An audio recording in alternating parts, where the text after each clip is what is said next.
UFC gave me the fight against Dustin Ortiz, I felt in the top of the world in that moment. When I say that, one thing is true. I will be champion one day, I promise. The next 2 fights I lost. Yeah. Like that. God damn it. Sean Shelby or Dana White says, hey, we think about cutting this division. You want to go 135? In that moment, I don't have the communication I have with the UFC right now. They don't even tell me officially that they released me from the company. So you versus Henry Cejudo has been a dream matchup for a lot of people. What do you think about that potential matchup in the future? If he made 125, let's go. I even offered him to fight in 135. I don't even know if Henry really knows what he wants. He doesn't know what he wants. I don't know. Oh, it's 15-time world champion Demetrious Johnson. You're listening to the MightyCast. The older one, she's 10. The middle one, she's 6. And the youngest one, she's 4. Okay. Okay, so you're in the thick of things like I am. I got 11. Shit, is he 11? Yeah, I think his ass is... He's 11. Yeah, he's 11, 9, and 6. Whoa. Hey, you know what? Last night, it was like Texas Chainsaw Massacre in here with my wife and my daughter. She was screaming bloody murder. And I'm like, dude, like, Tana, just go to bed. Just go to bed. And finally she went to bed. But man, sometimes you get lost at track of, like, you know, the ages. And, you know, you're going to get there. Wait till your youngest gets like 7. You're like, okay, let me figure this. You're this age. You're okay, whatever. You guys are all healthy. That's all that matters. You have a specific schedule for your kids, like going to the bed and lunch at that time or whatever? I wish. Yeah, I wish. Oh, yes, as well. Yeah, I know. Well, it's funny because when you know, when you have your first kid, it's like, okay, they're going to have any iPad. They're going to watch TV. They're going to eat healthy. Now it's like, here's chicken nuggets. Eat whatever you want. It's just too hard to keep them in a schedule, especially, you know, you being a professional athlete at the highest level. Right? I mean, your wife's take care of all the kids, and then you come home, it's like, hey, I want to hang out with my daughters, and it's like, too bad, they're in bed. So no schedule for us. How about you? I mean, I try. So, for example, my training sessions, I try to make my schedule in the way I can have like some time with my kids at night. Okay. You know? So we try, and yeah, I mean, we try to put the girls to the bed at maybe 8, 9 p.m. But sometimes they just say like, nope, I don't think so. And they go to the bed like sometimes like 10. I feel like, hey, you have to go to the bed and sleep. But Dad, watch this video. It's amazing. Like, it's fine. But yeah, man, like, chicken nuggets, best meal. You know, I try to get the best chicken nuggets I can, like organic and all that stuff. Yep. But you know, chicken nuggets, I love it. Yeah, I'm right with you. All right, we're going to start this bad boy. Ladies and gentlemen, welcome to this episode of the MightyCast. I'm your host, Demetrious Johnson. My co-host in the background, Michael Wandover. And we have a special guest, former flyweight champion of the world, Brandon Moreno. Do you have a nickname? What's your nickname? I feel like it's just always Brandon Moreno. What is it?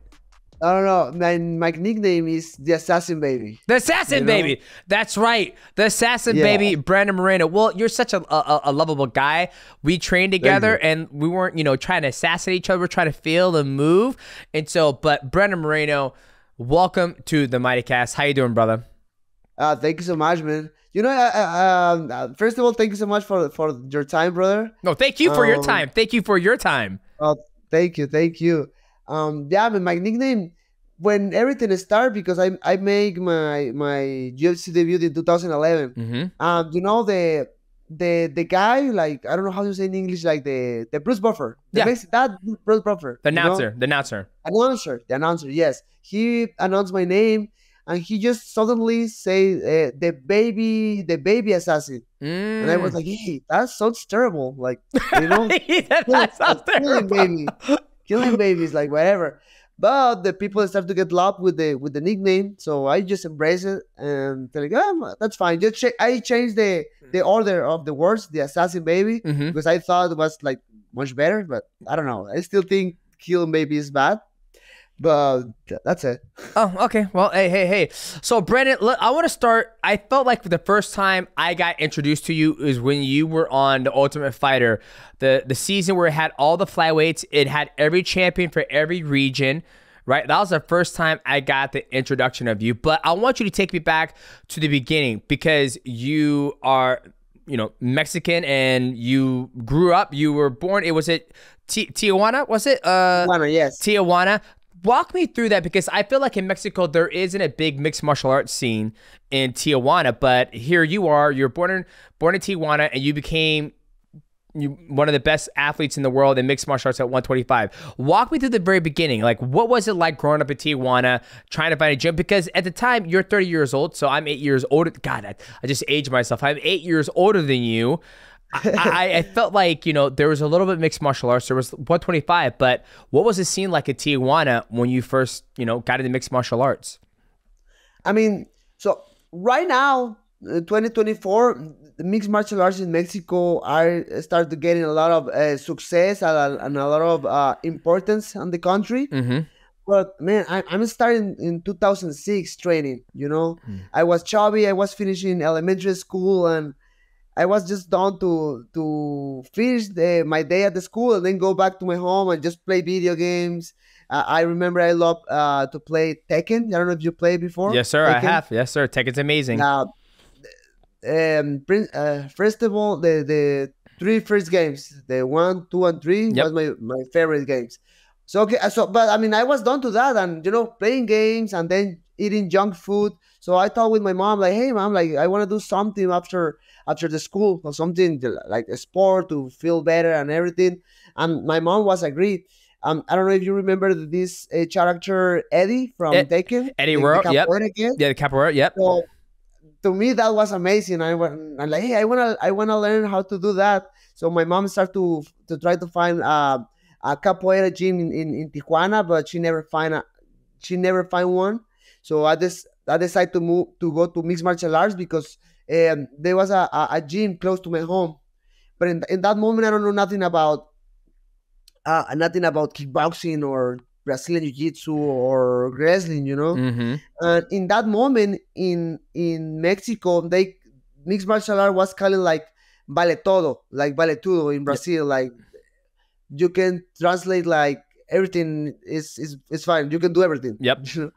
So that was like the name was impressive. Like, oh, that sounds interesting. So my mom got the info, got the phone of the place, and that was a weekend. Next Monday, I'm starting with mixed martial arts. But yeah, like you say, in Mexico, if you talk about combat sports, it's boxing. Of course, of course, it's boxing all the time. You have so many examples of Mexican champions on the country. Juan Manuel Marquez, Julio Cesar Chavez, right now is Canelo, and more. And the list is very long. So it was kind of weird starting mixed martial arts because when the people ask me like, hey, what you do? Which sport you do? Like, oh, mixed martial arts. Like, it's like boxing. Like, I mean, if you want, yes, whatever, and throw punches in some point. So yeah, that is the history of the sport. And the first event UFC did in Mexico was in 2014, and everything started to evolve since that moment. So once you started in mixed martial arts, if you correct me if I'm wrong, you said you're in elementary. So what is it elementary in Mexico? Is it kindergarten to 5th grade, or what is that grade area? Because if you started mixed martial arts in elementary, you're like 9, 10, 11. So I was in my vacations. I was finishing elementary school, so I had 12 years old. So you're 12. So you're going into 6th grade. So you're going right into middle school. So you've been training since you're 12 years old. Mexico, okay. In Mexico, elementary school are 6 years. 6 years. So kindergarten is 6. Okay. Yeah, that's how my son's school is. Like when I was going to elementary, it was kindergarten through 5th. Some places do kindergarten through 6th. So okay. you're just getting out of elementary. So you're going into middle school, 7th grade. So you started fighting in mixed martial arts at 12 years old. Yeah. So wow. I spent 2 years just training. Mm-hmm. And then when I turned 14, I decided to start my amateur career. You know, Wow. I started with kickboxing fights and jiu-jitsu tournaments, because that was the only things was in my city in that moment. Then it started to be more famous, the mixed martial arts, and they start to make like MMA tournaments, and I'm start with that. So as an amateur, I spent like three years, because I turned professional at 17. Damn.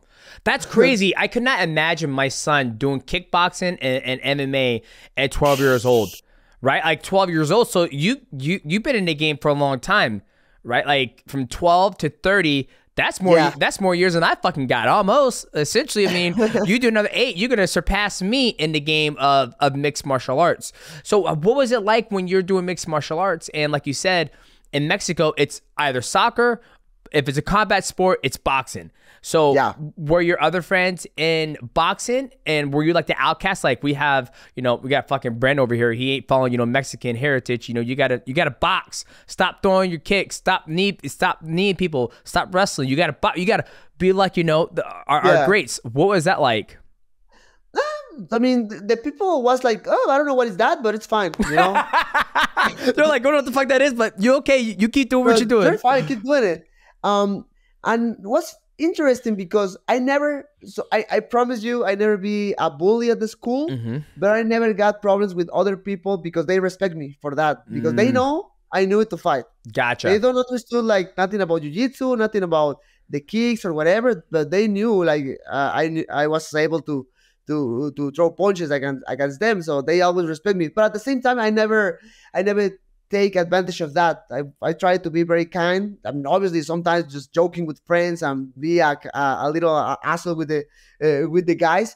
But that said, and yeah, man. I remember my school. A few guys who knows about boxing. It's in Mexico. Is boxing is the first place is boxing.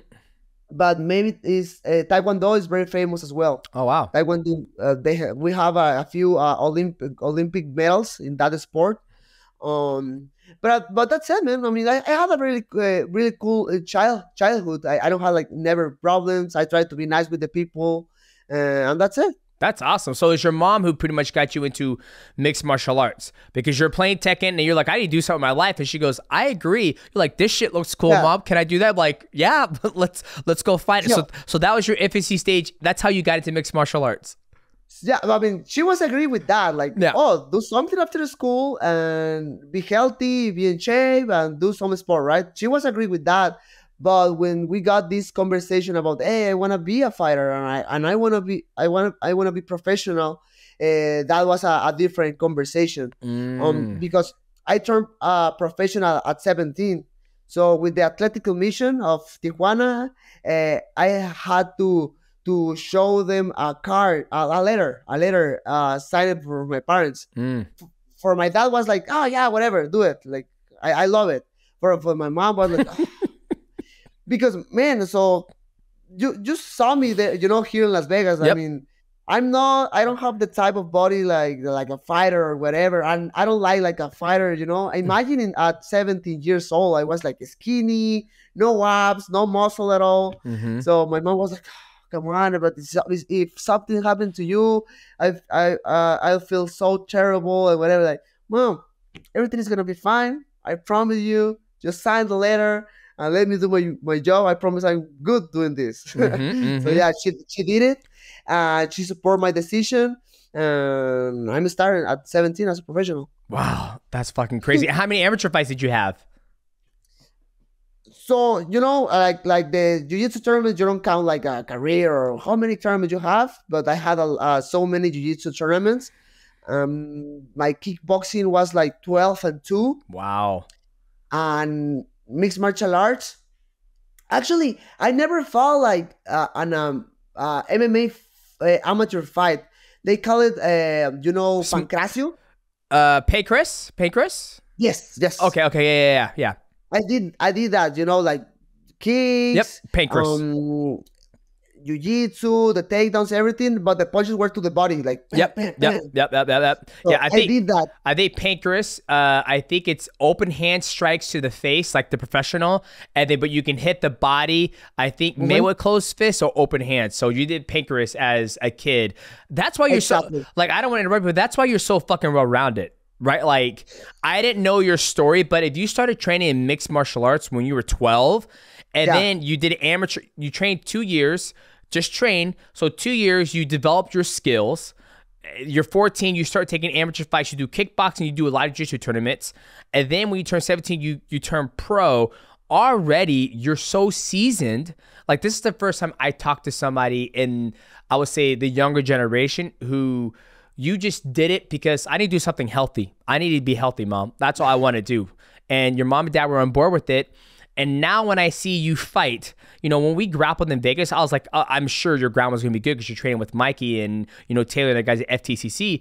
But now when I sit back and look at your fights, like, you've always been good on the feet. You've always been good on the grappling exchange. There's not one place in the fight where you, like, lack...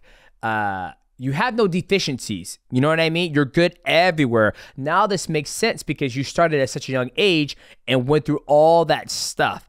So bravo to your mom and dad for getting you in there early, and you for having, you know, the mindset that I need to do something healthy. Not like I want to be world champion. I want to do X, Y, Z, right? So continue. You get your first pro fight. You're 17 years old. Continue, Brandon. So the love for mixed martial arts is just to start to evolve, you know? Because even when my mom and my dad give me the permission to fight at 17, they still thinking like, I mean, he's going to do that, but he's going to keep the career and he's going to be to college and decide to do some, you know, a career, a professional career like that, you know? Yep. But I just started to get more and more love for the sport, and in some point, I started to be terrible at the school. Yeah. So I finished middle school. And then on high school, I started to be like bad, man. I don't want to put excuses, but I tried to like train so hard. So I finished my day school, for example, and in the afternoon I went to the gym like 3-4 hours, and I finished so tired. And I don't want to think about like homework or nothing like that. So my grades at the school started to be like very low. And how you say in English? Like they fired me. You failed. They kicked you out. They expelled you. Gotcha. Of my first high school. So there, I take a like 1 year break of the school. Yep. So I started to work at the Pinata business of my parents. And after that, I went to another high school, and my mom was like, I don't know what you want to do in your life, but just please finish high school.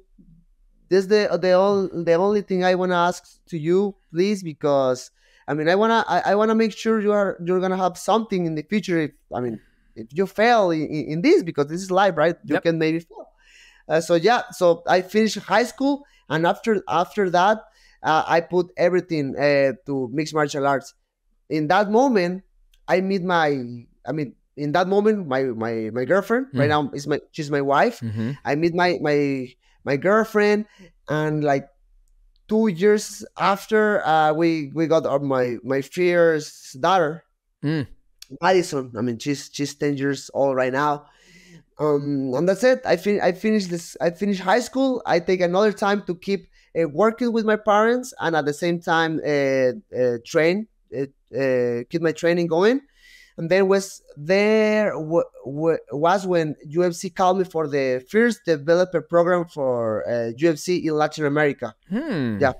Okay, well, talk to me about that. So the UFC reached out to you for the first time for the Latin America for UFC, the development program. I've never heard of this before. So enlighten me what that is. Because I remember at the time that when I first remembered the UFC wanted to break into the Mexican market, we were at the UFC Fighter Summit, and Cain Velasquez was the champion.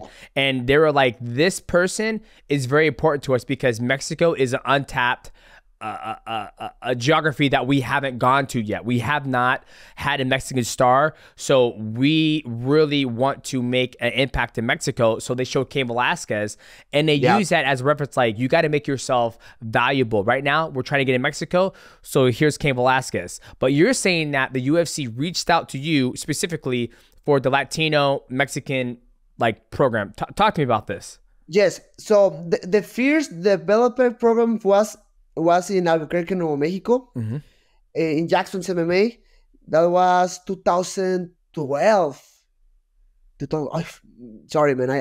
You're fine. You're totally fine, man. No, 2013. Okay.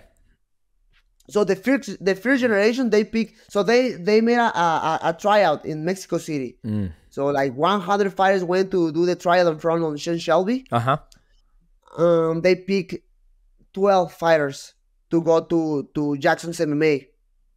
So they pay food, they pay apartments to live. We're living at the Jackson's MMA.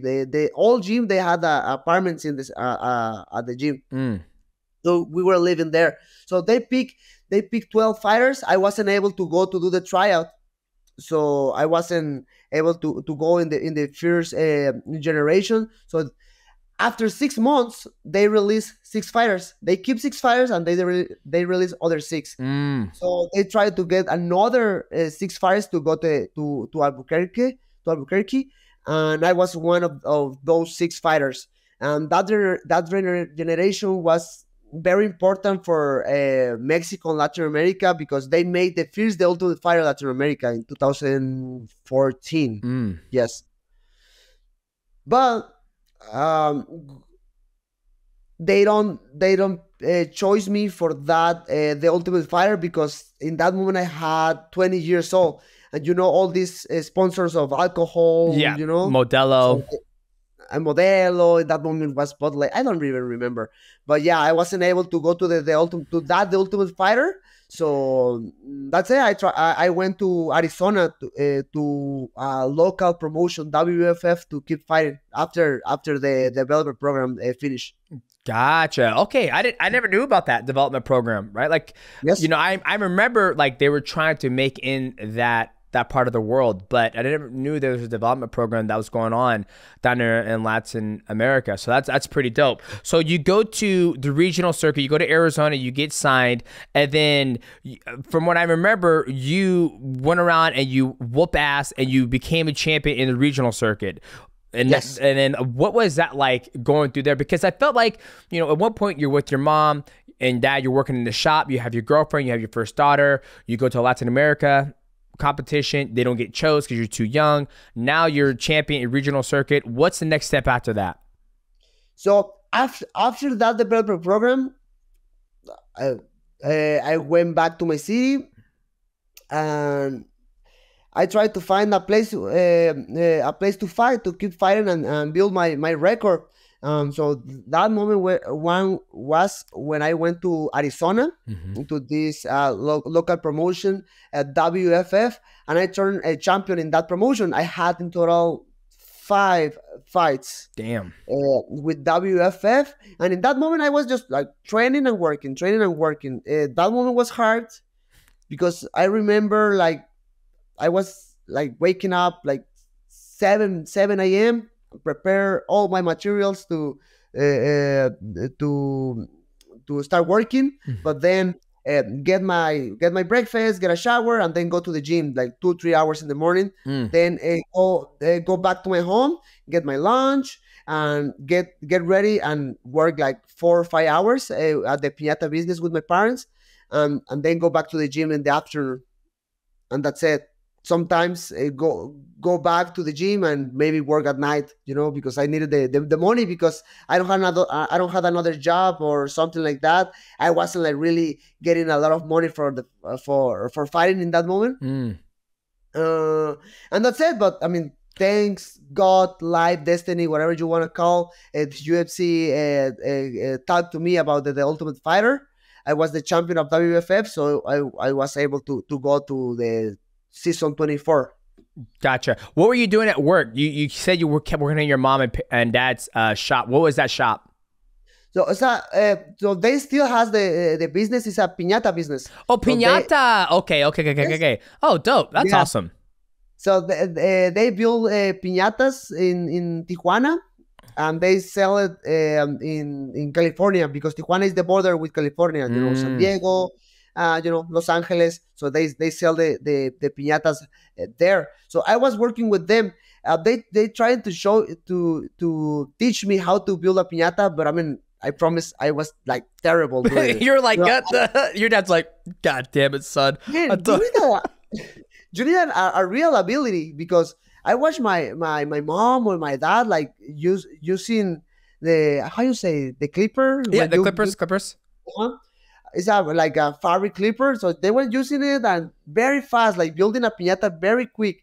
And me, I was like spending like a few months trying to learn how to build a piñata, and I was like just terrible. Wow. But they start to sell piñata sticks. You know, these piñata sticks were like decorated with paper. You know? No, I never heard of piñata stick. I'm gonna send you a picture. Okay. Later of a piñata stick. So they decorate the sticks, and they give the stick with the piñata, so they can hit the piñata with that stick. So my work was to decorate all the sticks for the piñatas. Gotcha. Good for you, blue collar man trying to make his way in life, helping mom and dad with the piñata business. Love it. Man. So that you get the opportunity to go to Ultimate Fighter season 24 to try to whoop my black ass. Okay, so you get in the house. You have, you know, two coaches. You have Henry Cejudo and you have Joseph Benavidez. Tell me about your experience in that house, because you were in a house with all, you know, Alex Pantoja, Kai France. Pretty much a lot of the alumni in the house are still in the UFC. One of them is a champion right now. You fought him as well. So walk me through how that experience was with you in the house. Did you enjoy learning under Henry Cejudo? Did you enjoy working with Joe B? Tell me about that. Yeah. So in that moment, man, to me, that was unreal, you know, because for a Mexican kid who grew up in a country where mixed martial arts are like, it's like nothing real. Yeah. You know, you know, my coach is telling me, hey, you're going to the Ultimate Fighter. You're going to have an opportunity. I was like, nah. Man, I'm going to be very honest with you. I never thought I'm going to fight against you. You know? I was just like, you know what? I'm here. I'm going to just enjoy the process. Because I had this conversation with my coach in that moment. Like, hey, man, doesn't matter if you win or lose, because you are so young. I was 21 or 22 in the Ultimate Fighter. Yeah. So it doesn't matter if you win or lose, but try to just learn, man. You're going to be with a lot of different champions. So they're going to have a lot of experience. You're going to have like Henry Cejudo. You're going to have Joseph Benavidez there. So they have a lot of experience. So try to get all the knowledge you have. You can.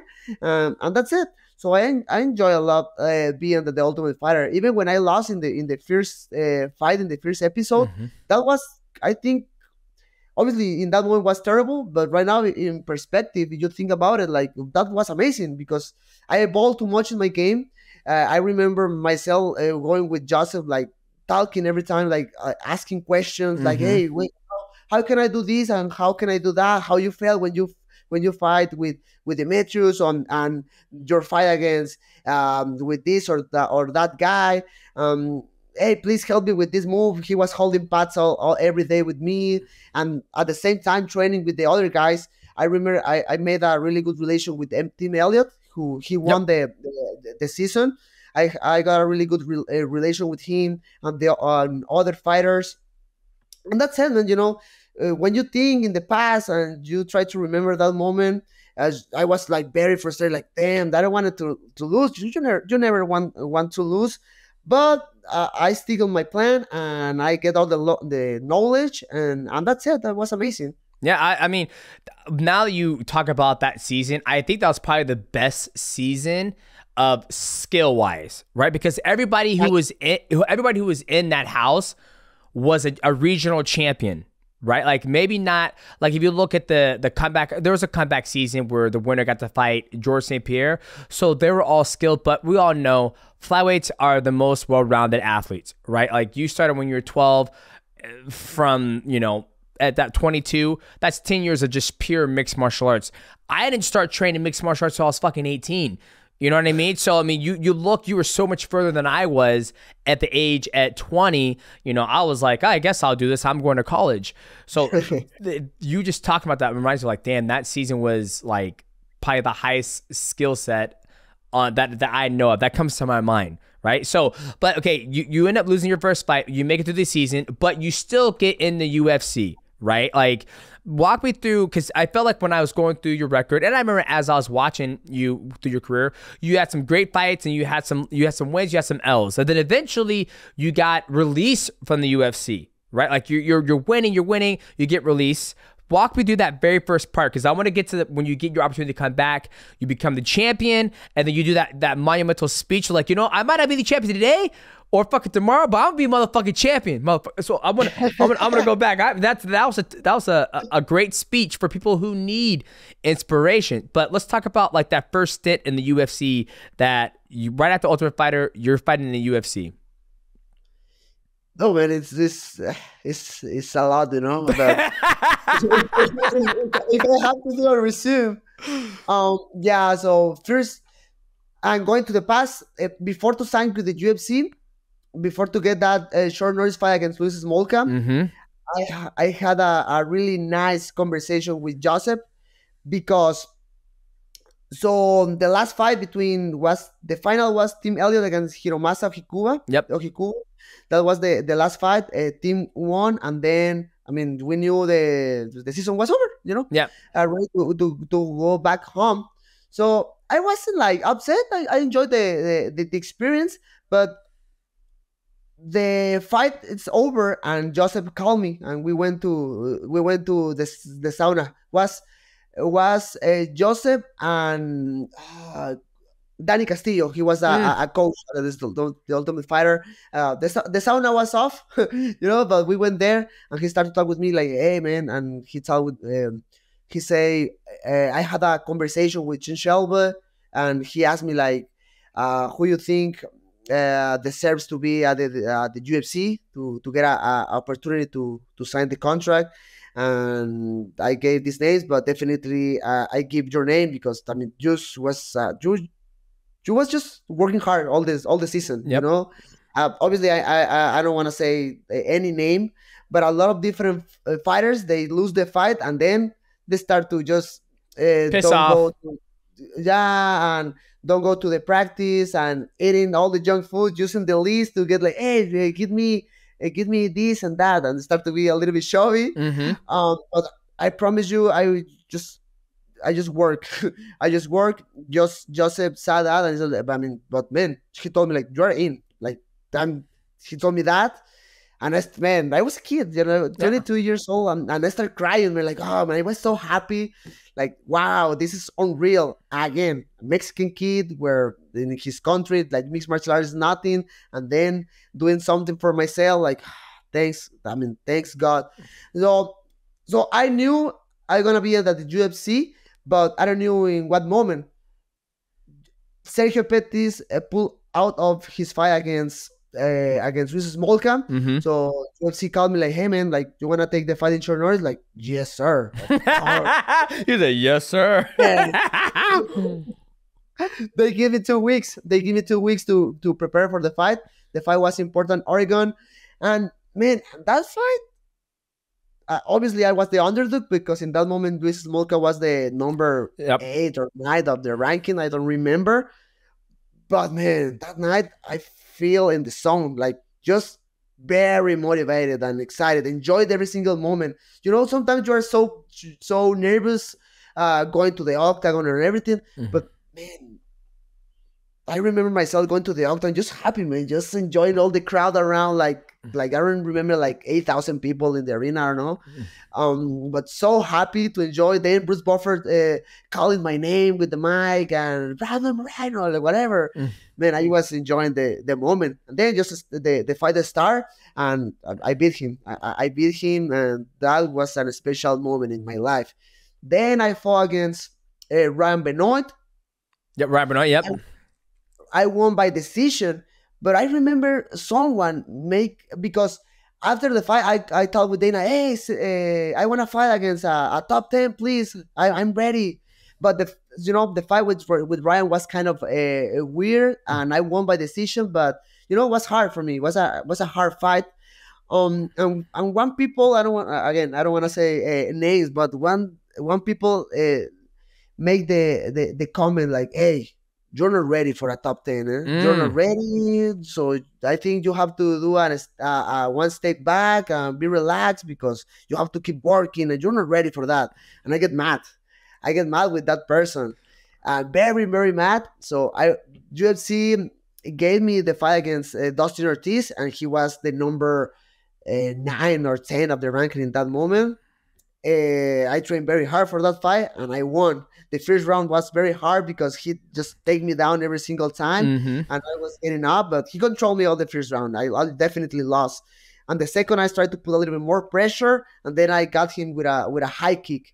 Then we went to the ground, some scrambles. I got his back, and I choked him out. Hey, but man, I fell in the top of the world in that moment.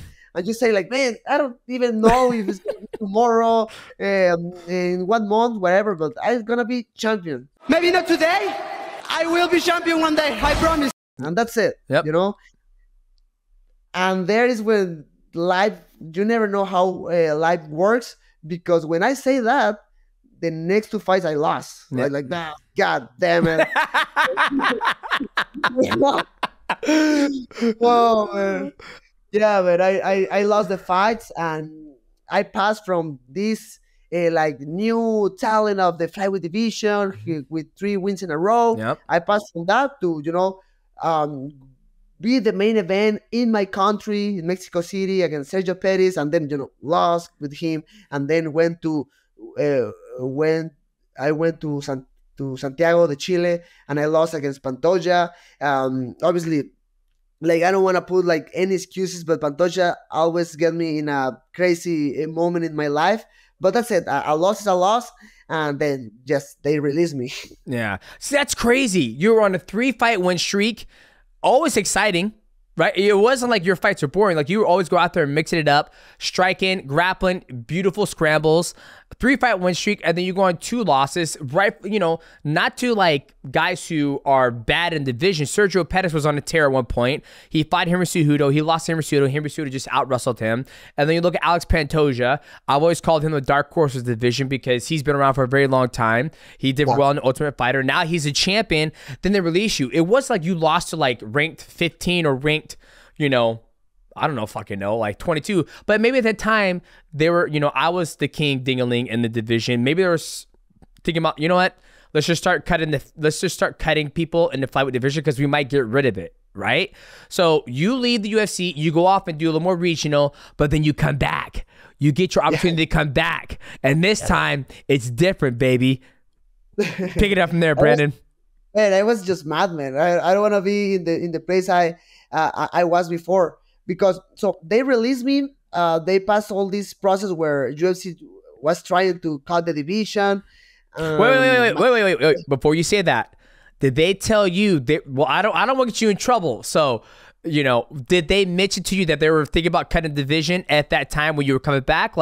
Or were you seeing my headlines of I've talked to UFC and they're talked about cutting division? Or did somebody else, what I'm trying to get is did Sean Shelby, Mick Maynard, or Dana White says, hey, we think about cutting this division. You want to go 135? So you know what is the thing? In that moment, I don't have the communication I have with the UFC right now. So in that moment, my coaches of that time were the people were always talking with Sean Shelby, with the most part of the time with Sean Shelby. So I don't have a really good a straight communication with them. So they told me that like that. They told me, they have the plan to cut the division, but they never gave me the opportunity to move to 135. They just told me UFC say you can wait a little bit and win some weight, and maybe if and space is open, they can call you, so be ready. But they never, they don't even tell me officially that they released me from the company. So that was kind of guys, just tell me, just That was kind of weird. Well, I don't know why they. Well, I'm sure they did because you went off and did some more fights somewhere else. So contractually, they're like, hey, you're still under contract with us. So who knows? Maybe they're like, hey, we're just gonna let him go do his thing, see what he does, and then he won. Okay, we'll bring it back, right? So who fucking knows? Like, you never had that straight line of communication. It was always your manager who was doing it. Okay, so that makes more sense. So what I think was like UFC tell the people who was managed my career in that moment. I mean, I think UFC say like, hey, he's released, but they never told to me like you're released. I don't know why. That's what was kind of weird, but whatever. So after that, man, was like a snowball of problems in my life, because for example, my daughter, she started to get problems in her stomach, and she needed a surgery. But in that moment, I wasn't in the UFC and I was winning money, but I wasn't like winning the biggest money of your life. So my money started to go like very low. I remember myself watching my bank account every time I'm going, however, like the dollar starts to go like down and down and down, like damn, Then just start to have like adult responsibilities, paying bills and everything, the money again. In that moment, at the same time, my wife and I, we decided to get our second daughter, Megan. She's 6 years now. Yep. But we had to be parents again. So all these things, like, man, the money, the responsibilities, damn, I need to do something. So then I made my management group, who's Iridium Sports with Jason, and they gave me the opportunity to fight in LFA for the title, for the flyweight title. And that's it. They showed me the name, and it was an interesting fight. It was Michael Perez, because he was at the Olympic team of Cuba in Beijing 2008. Damn. And I trained with him in King's MMA in Los Angeles, and we did wrestling. I mean, he beat my ass terrible. I mean, the strong, very strong guy, good positioning. So he beat my ass. So that was in 2017 or 18, I don't remember. But anyways, anyway, 2019 they offered me the fight against him in LFA, and they told me like, man, I know this is a high risk, low reward, or high risk fight. High risk, but high benefit, because the fight is hard.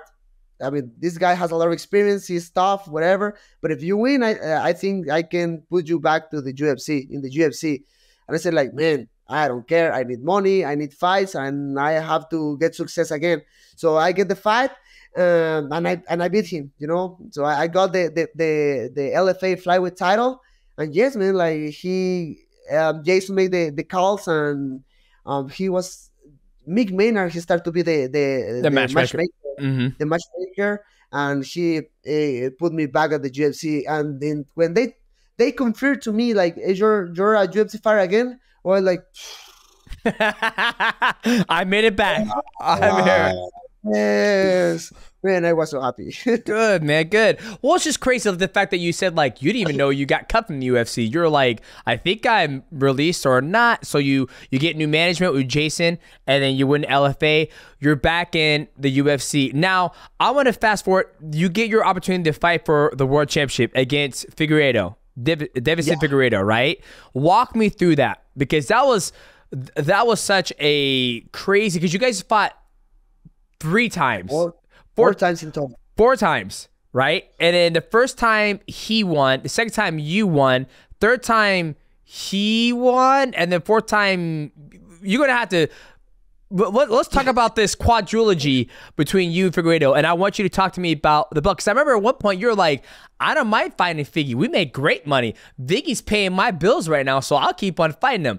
Walk me through this quadrilogy you had with Figgy, you becoming the champion. Yeah. So, yeah, I went back to the UFC. I got a draw in that first fight against Askarov. I don't even think he's around anymore. Is he still in the UFC?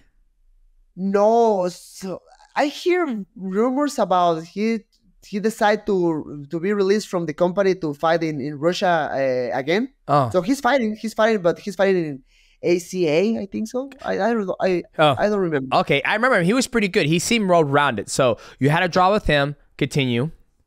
But then I started to win fights. You know, I fought against Kai France. I fought against. You had a beautiful body kick on him.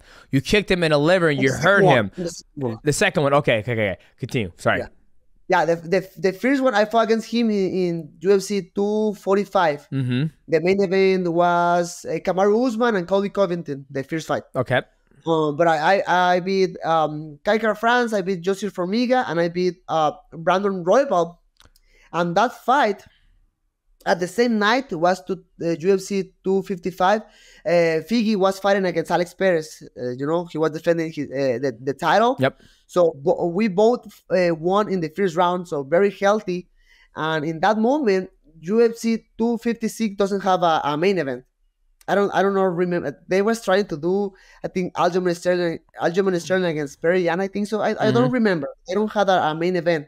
So they saw myself and they saw Figgy very healthy and ready to fight. So they offered me the fight that night. Oh, damn. I won against Royval, and then I went to Jason's house. Mm-hmm. Whatever. I was eating. Then they called me like, hey man, you won the fight against Figgy for the title in 3 weeks. Like, damn, it's the fight for the title. Obviously, you want that kind of opportunities with a good preparation, with a nice training camp, but you can't say no to those kind of opportunities. So like, man, let's go, let's do it. The first fight was crazy. Was a draw. The first fight was a draw. That's right. Okay, it was a draw. Fight of the year. We won the fight of the year. The first 2 rounds, he beat my ass. He punched me hard, very very hard. The third round, the ref take a point off because he kicked my nuts. But he kicked my nuts. Yeah. I was like, I have 3 daughters. In that moment, I had 3 daughters. So, yeah, you're good. Maybe it's not important, but that moment was very painful. Mm-hmm. So the ref decided to take 1 point off. At the end, they decided it was a draw. Wow. You know? Okay, then now let's get to the second one. You guys then, right after they do another fight, you didn't go out fight anybody else. You fight him again. Yes. Immediately. Yes. We fought the rematch in Arizona. That was 2021.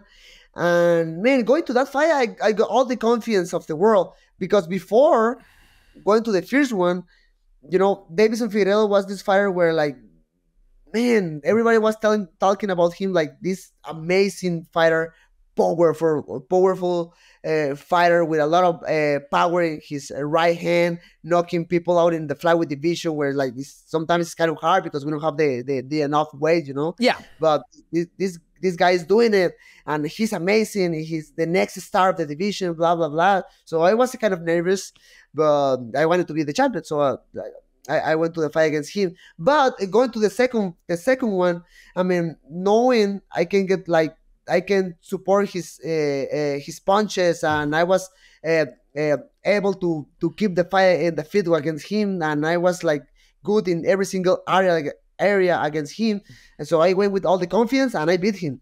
And man, that's when you choked him out. Like, you dropped him, dropped him with a jab, and then he was trying to get up. You jumped in his back, you spin, and you choked him out in the first round, right? First round or second? Third round. Yes. Okay. Walk me through that moment. You finally achieved world champion status, and you submit Figgy. Walk me through, because you have 3 daughters, little boy from Tijuana, at home playing Tekken 1, 2, and 3, seeing Eddie Guerrero. You're like, Mom, I want to do this. Walk me through that moment. Yeah, man. I mean, like a lot of people ask me about that moment, man, but I don't have like enough words to explain the feelings of that night in Arizona. I remember myself like winning, going to the center of the octagon, And I started to watch all the crowd around. Like everybody was like so excited, screaming my name, so happy, and screaming like "Viva Mexico!" And oh man, I still feel amazing when I remember those moments. And that's it. It wasn't real, man. It wasn't real. I feel so happy when it, like, I will be talking about my history. When I started 2006 at 12 years old, on all the process, all the obstacles, all the winnings and all the losses, just watch materialize my dreams in that belt that night. That was amazing. That was very special. Wow. I mean, it's it's just crazy. I remember I doing math. You're 30 years old, so you started at 12. 8. I put you at 20 plus 10. I started. So you've been in the game for 18 years. That's a long. Yeah. That's a long time. I mean, my career was pretty much 18, 20 years, and I'm done now, right? So you have so much more story to go, right? Because you're still young. You still are young. So you become the champion, and then you guys fight again. You guys run it back again. Now, did he beat you this time, or did you beat him the third time? Well, the third one, he beat me. I lost by a split decision. Split decision. And then you guys fought again. then you beat him this time. Yes. So why do they keep going back and forth like that? Like I remember, I will never forget, I think I watched the very final one. No, I watched all of them. But why did I remember sitting there, I was like, fuck, why do they keep, by this time I've already left the division. I've already went over to one championship. Why do they keep having you guys fight back and forth? Was there no other contenders, or were you guys doing such good money? Because at this time, you were probably making pay-per-view points, right? Or what was it that was so captivating and it kept, why did they keep offering that? Like, it was like, yeah, I started getting pay-per-view points in my first title defense. What is the first fight the third fight against Figgy. Yep. So we fought 4 times in a row because in that specific moment the division was passing for weird moments. Like, for example, so I won the title, and after that the UFC was talking me about the possibility to defend the title against Alexandre Pantoja. But I think in that moment he had an injury in his knee. They told me something like that. And they were trying to find another one, but Deiveson was the only one available. And the fight were amazing each other. So they said, like, fuck it, like, let's go. Let's do it again. So he beat me. I lost the title. And I was very mad, like, asking the UFC, like, hey, I want the rematch. Obviously, you lose and you want to take that off your hair, Yeah. I want to get the title back. Hey, I want the rematch.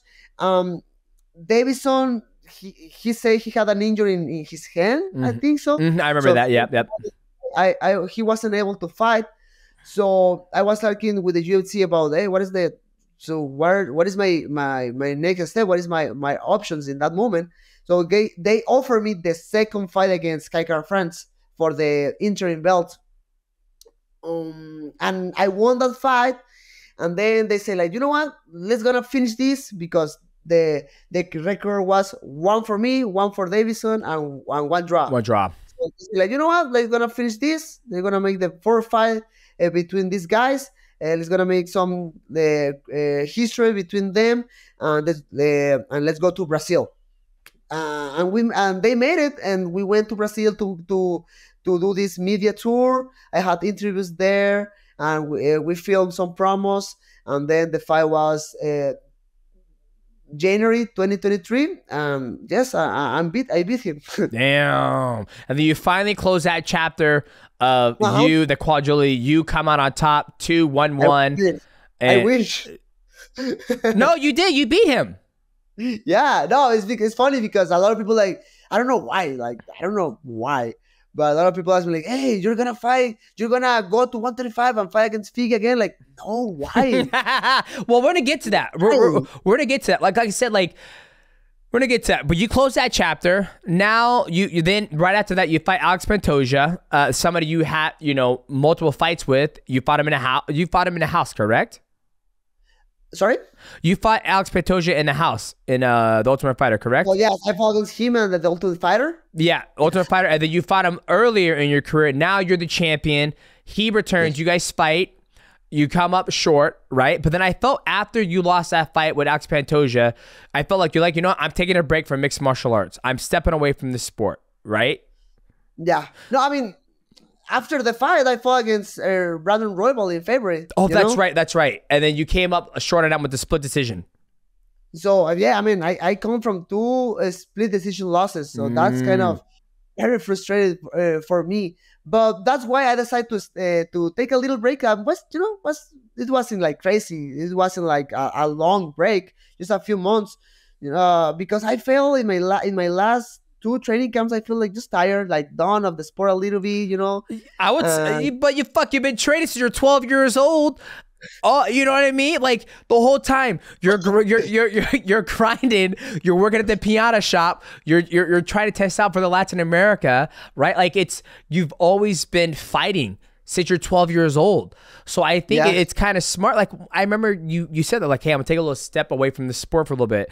And I sit back, this is before I met you. I sit back, I'm like, I'm interesting. I wonder what's going on in his life. Now knowing that you've been training since you're 12 years old in Tijuana, it makes fucking sense. Like there is never an off season in mixed martial arts. You know what I mean? Like, yes. I mean, you're always in it all the time. Whether you're a champion, a contender, you're always in it. You're always in it. So you took a little break from mixed martial arts, and you just wanted to just take a breath of fresh air, enjoy the success you've had, spend time with the wife, spend time with the daughters. But now you're back.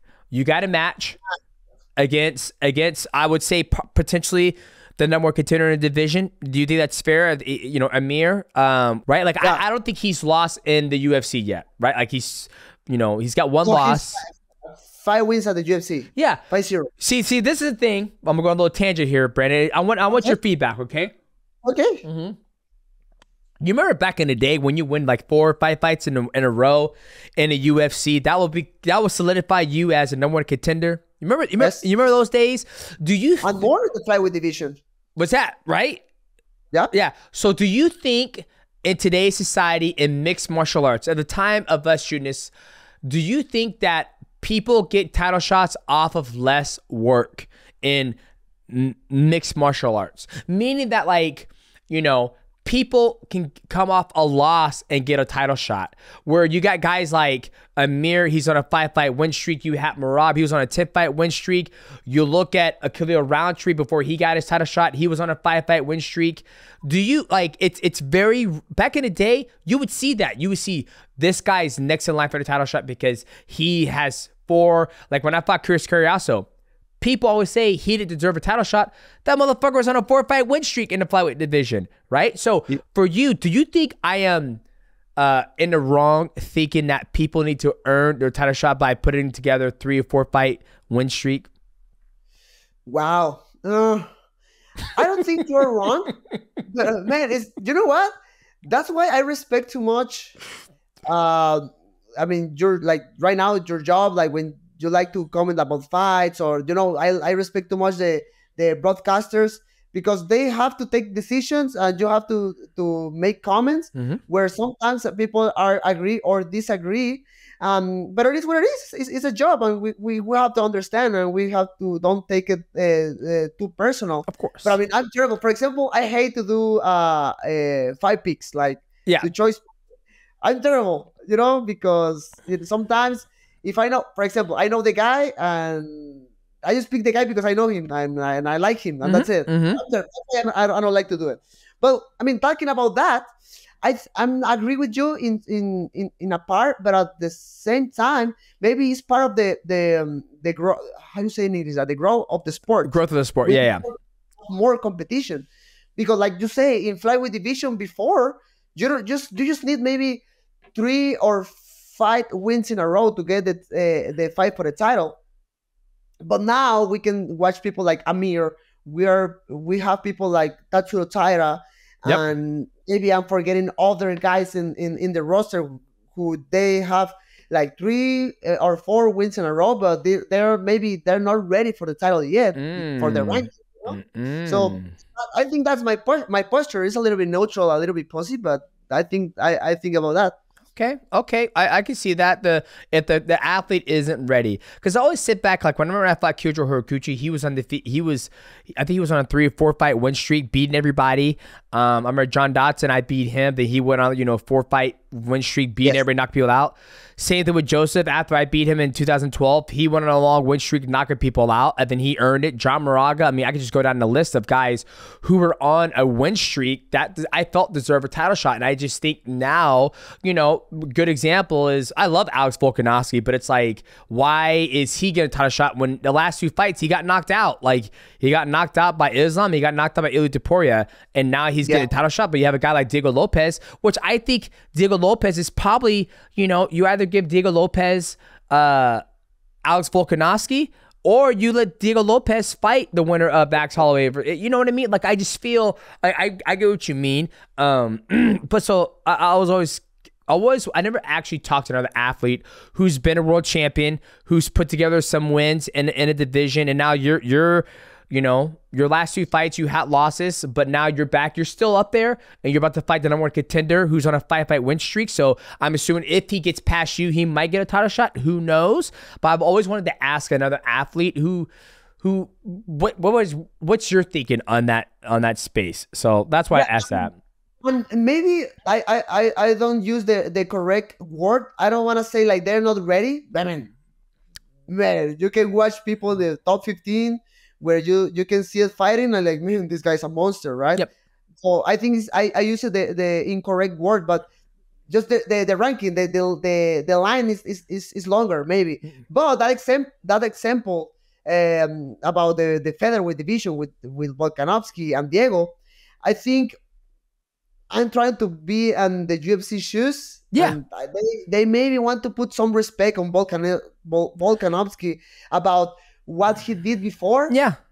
But at the same time, like, I think Diego deserved the next fight for the title. I don't think Volkanovski, I mean, he come from 2 like bad losses. We have to say that, 2 knockout. So I think he can rest a little bit and let Diego fight for the title next. Yeah, it's a hard. I mean, I agree with you. It's and this is the thing I love about this, is that our opinions and our perception of certain things doesn't. When I do my picks, when I make my picks, right? Like, I make it out of a genuine place where logically I'm like, hey, this can happen, right? Like, for example, I've trained with you, and I now knowing your story, I am picking you to beat Amir. I don't really know much about Amir, right? But I grappled you, and I was okay. You're grappled with Mikey, who's one of the best in the world.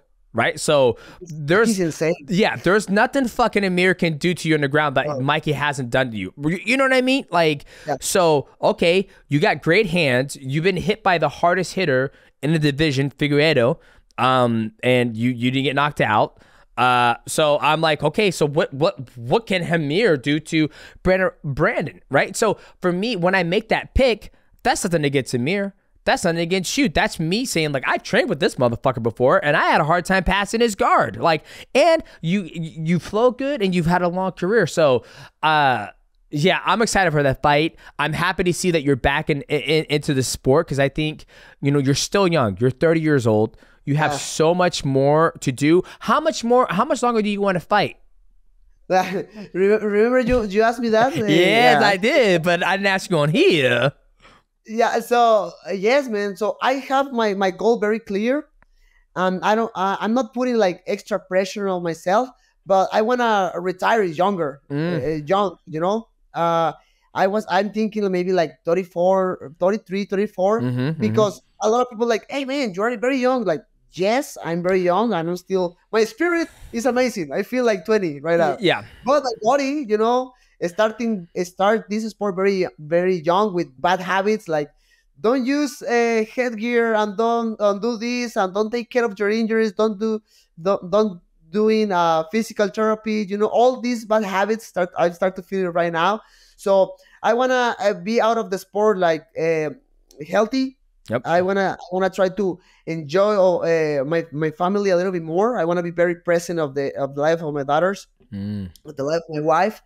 And that's it. I think I like you say, I have a very long career. I've been in this sport for so many years, and I think it's smart to be out of the sport at that age for myself. I don't know other athletes. Obviously, every single fighter has a different history.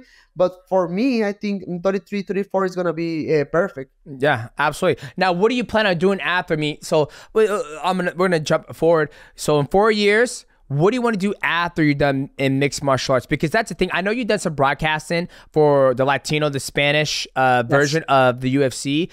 But a lot of people, you know, you're already thinking about retiring, which is, I think, is smart. Because when I was ready to retire, I was like, okay, I got to figure out what's going to pay for the next 60 years of my life, right? Because if you retire when you're 34, that's still fucking young, right? You got till you're 60, 65 to start pulling from your, you know, your retirement. If you've been putting money away from that, what do you want to do in a perfect world? What would you want to do where you could be in your daughter's life, you could spend time with the wife, you guys go wherever you want? What does Brandon want to do in that time? That's a lot of fucking time, Brandon. That's 30 years. What you gonna do? I know. Yeah, so first of all, my parents gave me really good knowledge of to be responsible with my money. Mm-hmm. So when I'm start winning good money, I start to invest in different things. So I start to buy a lot of apartments in here in the United States and in Tijuana. So I'm start with that. And so right now it's paying a good part of my bills. Then the broadcast, like you say, I love to do it.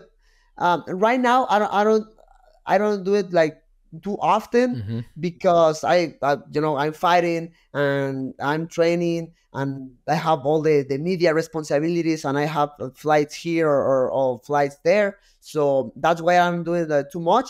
So yeah, I love to do that. So that's in my future for sure. And I'll be making a lot of relations about TV and all that stuff. That is something is still on the process. But I love acting. This is something I really like. So maybe that's something I can explore in the future. I love it, man. I love it, man. Real quick before we let you go, Michael, you want to get in here and talk to our boy Brandon before we let him go? Hey, what's up, Brandon? Hey, what's up, brother? Hello. Yeah, well, one thing I wanted to say was I was actually at your fight, UFC 290, when you went against Pantoja. Main event was Volkanovski versus Yair Rodriguez, T-Mobile Arena. I was with Kelvin Gastelum, and I'm telling you, nobody that night had a louder entrance than when you came out. It was unreal. It was this. Consider this was before, the Sphere or the Mexican Independence Day cards. But I just want to say I didn't experience at the time anything like it. Like, holy shit, this is especially, DJ, you could speak as a former flyweight that sometimes they don't get that love, right? No, he's like, he is so loved. It's on. I could not believe how. Do you remember that obviously the fight didn't go your way, it was a split decision, but do you kind of remember that atmosphere? Ah, man, for sure. Like, that's crazy. And that's why I get very frustrated with my last two losses, because what's a split decision? I know, and I have to be very responsible with what I'm doing when I'm fighting. But like maybe fixing something in this fight, or maybe fixing something in my last fight against Roybal, I can get the victory, and I get double disappointed because I know I have a lot of people behind my back, like supporting me and paying the ticket to watch me fight. So I know I have like extra pressure sometimes because I was talking with Mighty, like I'm the first Mexican born champion of a country. Yep. I mean, that if you put it on the table, you maybe can really magnify what that means. Oh, so 1000%. Like Cain Velasquez, you are true born, and I don't want to disrespect anybody else out there, but like from their story, him Cejudo, he don't even claim he Mexican, he claim he American, right? It's like he's Donald Trump 100%. Yeah, he wasn't born in Mexico. You were born in Mexico, Tijuana. You were at home playing fucking Tekken while your mom and dad working the Pinata shop, and that's what got you into the sport. So you were homegrown Mexican. I think Alexa Grasso, you can correct me if I'm wrong, but I think is the first female Mexican. So you have a lot of fan base behind you because you've proven that you can do that, Like anybody in Mexico who's at home, who's same upbringing as you, can be somebody, could be successful. And that's why, one, you're very humble, right? You're very kind. You handle your responsibilities. You're never out there doing anything wrong. You're a great father, a great husband. So I think that right there, people love that. And you're a kind guy. Thank you, brother. So yes, man, I mean, at the end, I feel obviously the pressure, but at the same time, that motivated me a lot to keep doing myself. So in my rest, obviously I enjoy life. I pass the time with my daughters, with my wife. I decide to expand my hobbies. I make this crazy office, and I start to do mountain bike, and I start to learn a little bit more about coffee because I love coffee. But at the same time, I was fixing my mistakes. Right now, I feel again with the fire inside. I feel very motivated and just very excited to go back to the octagon. Yeah, and I was gonna just say also some scouting I'll give you on Amir Albazi.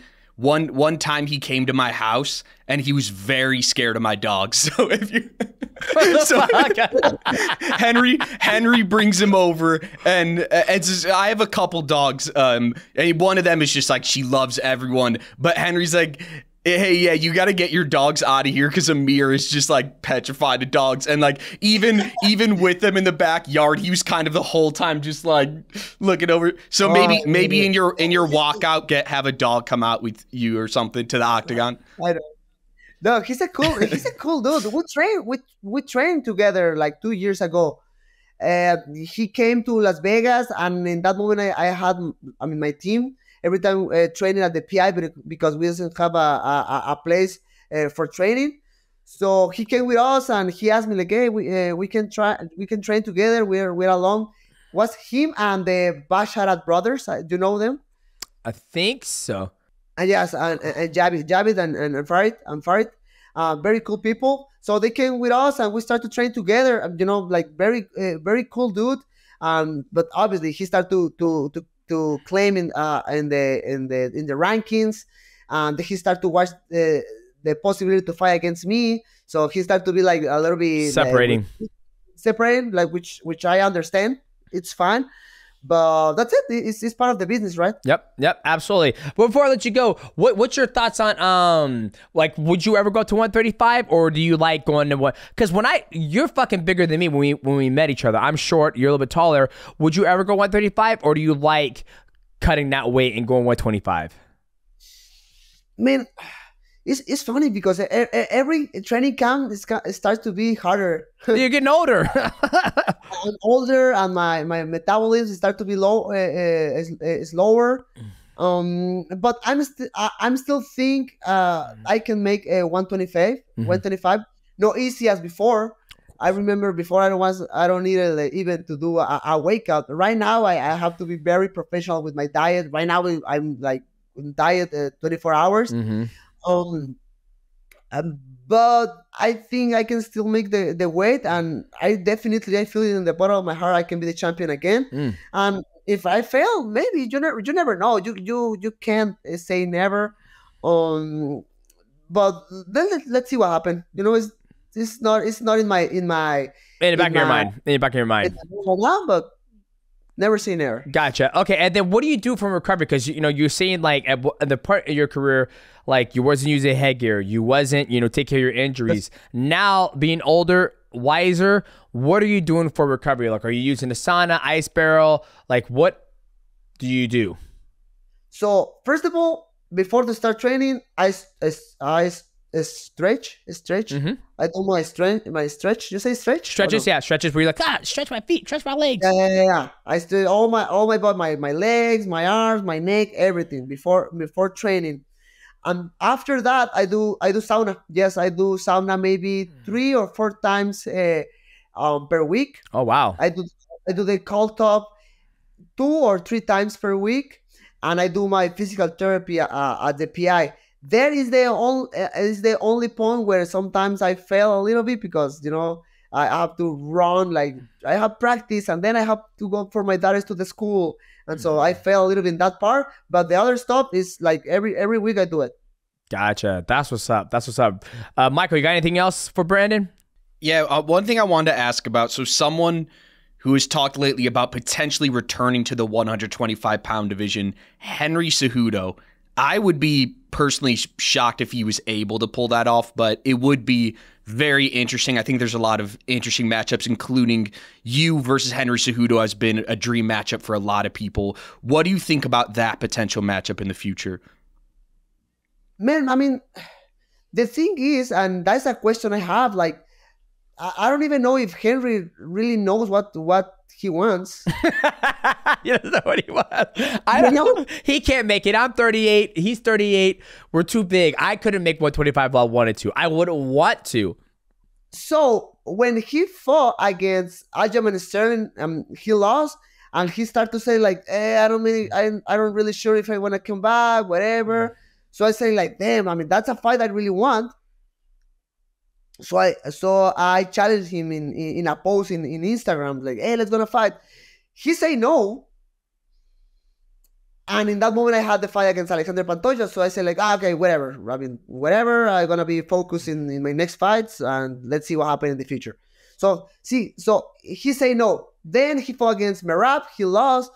And then I don't know why he started to say like, I'm going back to the flyweight division, and I want to fight against Brandon Moreno because he challenged me before. So I want to, but now I saw him like challenging Sean O'Malley.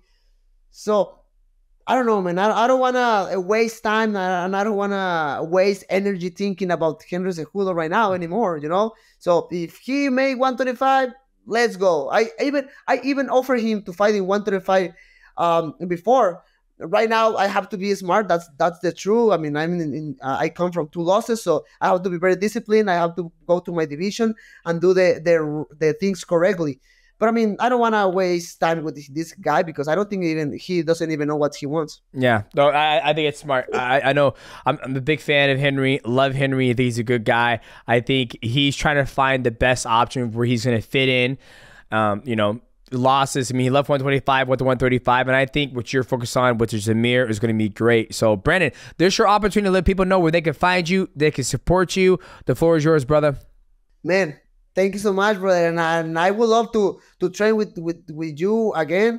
I don't know if it was like very clear to you, but I mean, it was a dream come true. You know, when I started the sport, everything was a dream.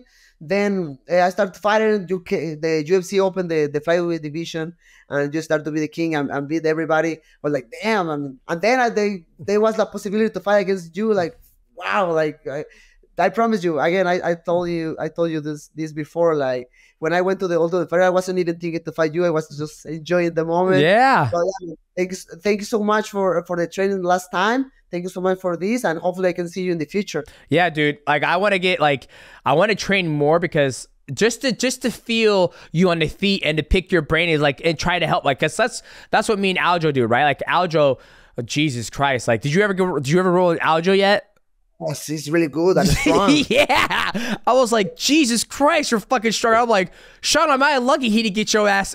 Like he was like, whoo, and then be able to like, and that's one thing that I love like about your training is that you're going with the best guys. Like me, you both know, there's nobody better out there than Mikey Musumeci on the ground. Like he's an absolute like monster, right? It's so you be able to get that exposure, and then you get a little exposure of me, guy who has more of a mixed martial arts background, and then for sure. Then one day we can just do MMA where it's like, hey, I'm not trying to win, I'm trying to flow. Like that's where my goal is now. I was like, I'm not gonna try to win. I'm trying to move and see what you can do and see like, wow, Brandon was actually really good there. Oh, your grappling's good. Oh, his hands are good. So yes, next time I'm in Vegas and I have time to train, absolutely, man, I'd love to help you and just vibe out like we did last time. Man, talking about Mike, like my wife sometimes try to make fun of me. And for example, I tell him like, hey, I went today to do a jiu-jitsu with Mike. Yeah. And she say like, oh, what happened? He smashed you, right? And like, no, he don't smash me. He doesn't even need to do that. He doesn't need. He just rolled in a weird way, and he got my leg, and he shot at me. Yep. So, dude, like I said, like when I brought Aljo there, I was like, Aljo, go with Mikey. And Mikey was, you know what Mikey does with Aljo, and Aljo was like, "This is not right. Like this isn't fucking right." And to hear you, and then I was like, "Man, maybe I fucking suck. I suck." And then I go with somebody. What? I go with somebody else, and I look over there, and I see Mikey fucking somebody up. I was like, "Okay, Mikey just fucking everybody up. Okay, it is what it is." So, but man, Brandon, thank you so much for your time, brother. Ladies and gentlemen. That is our guest, Brandon Moreno. Make sure you check out his fight against Amir. When is that fight? That's UFC Fight Night. His fight night is at Edmonton, November 2nd. November 2nd. Make sure you guys check that out. Support our boy, Brandon Moreno. I am your host, Demetrious Johnson. That is my co-host, Michael Wandsworth, and we will see you guys at the next episode of the MightyCast. What's going on, ladies and gentlemen? Welcome back to another episode of the Mighty Recap. And we just had on Brandon, the baby assassin, or the assassin baby, the baby assassin, Moreno on the podcast. And I think the biggest thing, after talking to him, he's been fighting since he's 12 years old. Not fighting essentially, but he's been training since he's 12 years old. So for him to be still in the sport, still at the highest level in the UFC, just speaks that his discipline, the dedication, and honestly, the love of the sport, because what really got him into it was him just trying to find an outlet to do something else besides go to school and do the other stuff. And I love how another person who gets into fighting via video games, playing Tekken 1, 2, and 3. If you guys haven't played those games, do yourself a favor, go back and play the originals Tekken. They're absolutely a masterpiece. Those are pretty much the best games that can simulate like each fighting style, meaning like you have one guy who specializes in Muay Thai, one guy who specializes in boxing, one guy who specializes in karate, etc., etc. But to hear, started at 12, went through middle school, high school training, and then went pro when he was 17. His mom and dad had to sign, a waiver for him to be able to do that. For him to get into the UFC and then get released from the UFC, they come back, become a champion, and him taking time off, like what a roller coaster of a ride of a career in mixed martial arts.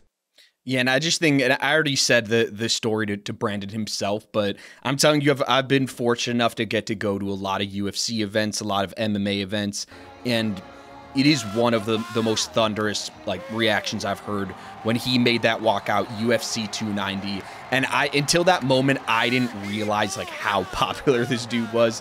I mean, that was a card main evented by Alexander Volkanovski versus Yair Rodriguez. I couldn't believe just how popular he was, how loud the fight was, which Pantoja won by split decision. But it's, as you said, it was a great fight. Like it was not a loss in a way of, oh, he got his ass kicked or he got outclassed. Every time you see him out there, you're getting all of him. Like it reminds me of like a Diaz bro in a lot of ways, except obviously he's achieved that UFC champion status, but in the sense of where a loss doesn't feel like a loss for Brandon Moreno. Yeah, and I mean, you look at his Instagram, he's got 2.2 million followers, so he's obviously very, very popular.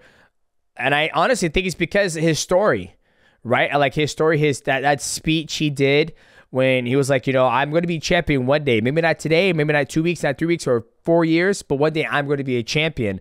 And I think that went viral. And I also think when he fights, he's always excited to fight. I can't remember the last time I watched a Brandon Moreno fight where I was like bored, because he's so well-rounded, right? Like when I went to grapple him at FTCC, he was very good on the ground. You see him box, you see him do everything else.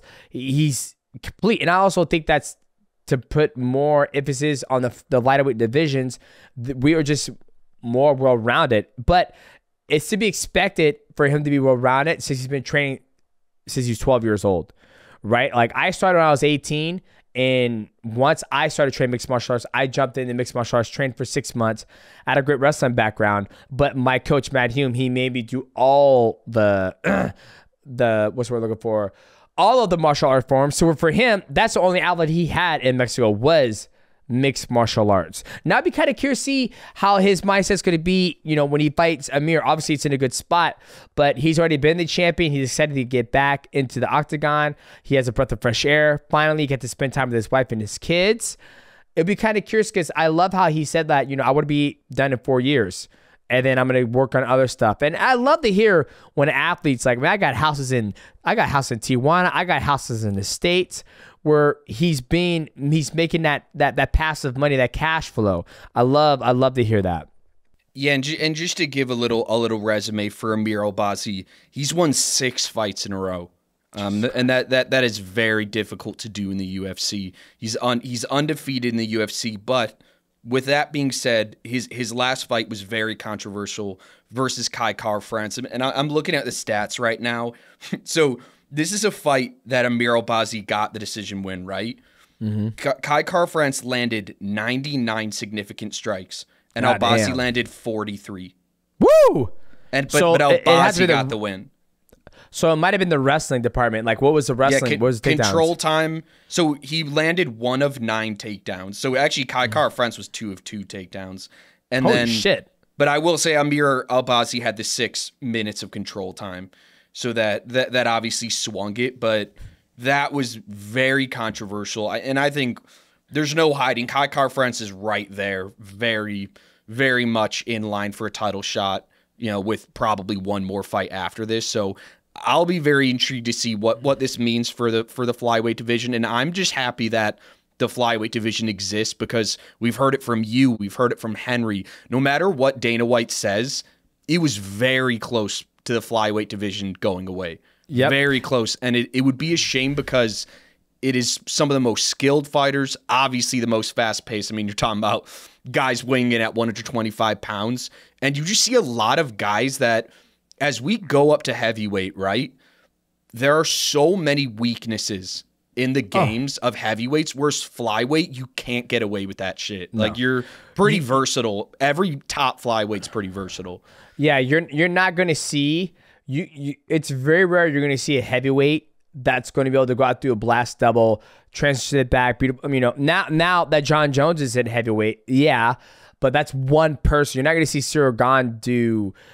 I agree with you. Like, I don't want to keep naming off all of these athletes, but yeah, 125, it's very, very versatile.